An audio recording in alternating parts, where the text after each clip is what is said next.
Hello everyone and welcome back. So this week we are finishing this beauty, so stick around because we're going to transfer the design on with tracing paper and a transfer pen, then we're going to burn the design. So let's get to it. Okay, first things first, we're going to take our tracing paper and our transfer pen, and all we're going to do is trace over all the flowers because what we want is to dot them about along the brim, nice even spaces between them, and then we're going to iron it on, and then it gives us a nice template for tracing over when it comes to the burning process. So let's get this traced first.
Someone asked in a previous video what temperature I have things on. So this one that I've got here only does low, medium and high.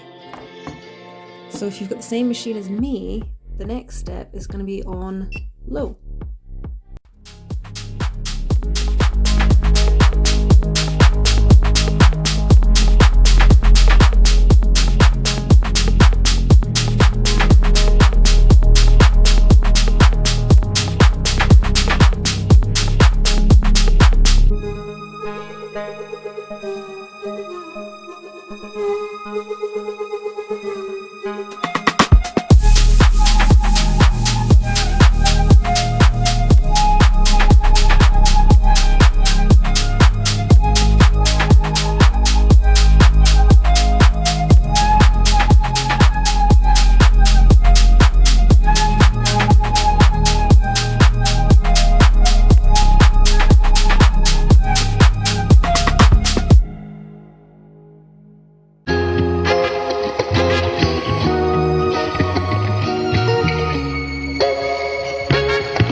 So I went over and I did some extra little flowers on the inside, making it a bit more fuller. So now we're going to go ahead and do the detail, as well as these little leaves and curly whirly bits that are coming out. So let's go do that.